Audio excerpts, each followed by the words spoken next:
I am training for a half marathon, my first one since 2019. I've been a recreational runner for 25 years, but I've been getting a little rusty as far as racing goes.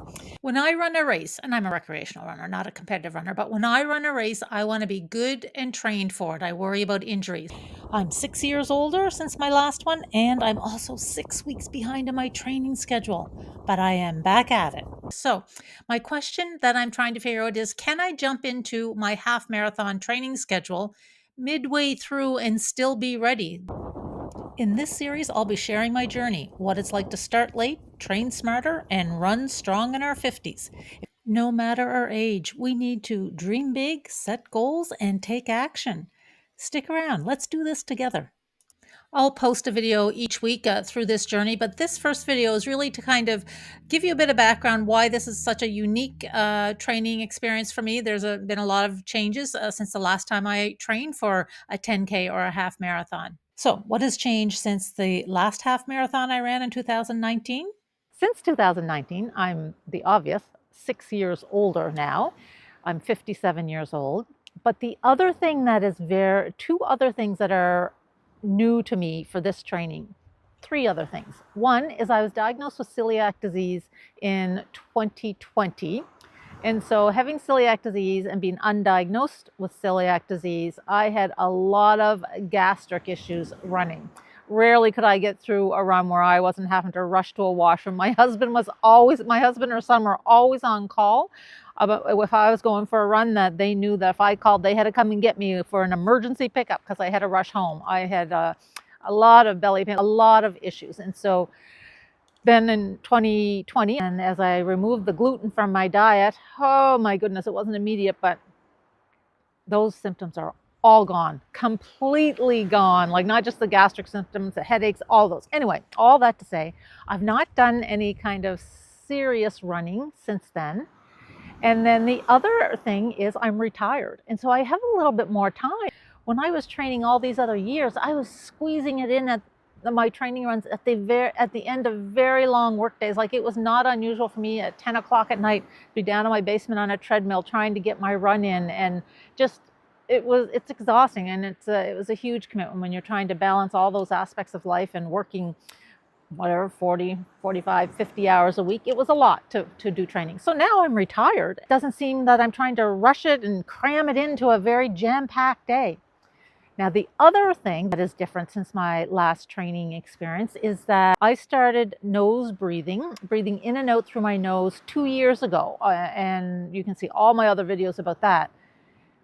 And that has had a significant change on my running and my energy, and more than anything, it has changed my recovery since I started to breathe in and out through my nose. And so it's almost like a little experiment to see how this training goes. So the other thing I'm experiencing for a first time is I'm behind schedule. How did I get 6 weeks behind in my training schedule?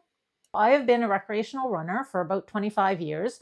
And I'm not a competitive runner. I have run several races over the years. I've never done a full marathon and don't really have any desire to, but the races I usually train for are either a 10K, 15K, or a half marathon.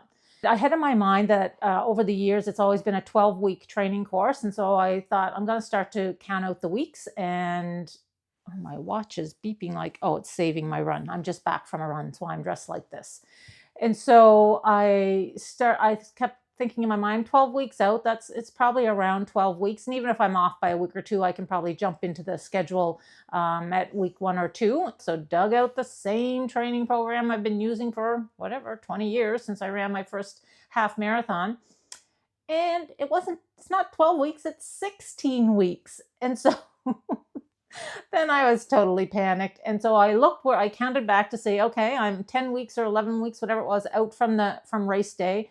Where would I have to be on this? And so it was at the weekend that just went by, I should have been running 11 kilometers for my long run.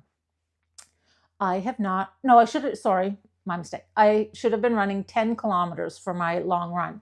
I have not run 10 kilometers in quite a while. I have been running and I'm pretty active. Like, I run 2, 3, 4 times a week, and I go to exercise class, and I'm fairly active, but I've not been doing distances at all. And so I thought, oh, I can't jump into this schedule at 10 kilometers. And so, anyway, Sunday I started out for my little run. And if you're a runner and you're watching this, you know how this goes. You start out and say, okay, I'm just going to go for a little run, just see how things are feeling. I'll try and like stretch it to 7 or 8 kilometers and see how that feels. And then maybe I can catch up. And so I'm out, and it was this past Sunday. It was so windy. It has been a very windy winter here. So that's what I did. And I started to run. And then I got around 7 kilometers and I was tired but I wasn't exhausted. And I thought I got to keep going. And so the story went, okay, I'm going to keep going a little bit longer. Okay, well, now I'll just go from here and I'll go to, and I kept putting landmarks or destinations in my mind where I'll just run to there and then I turn around.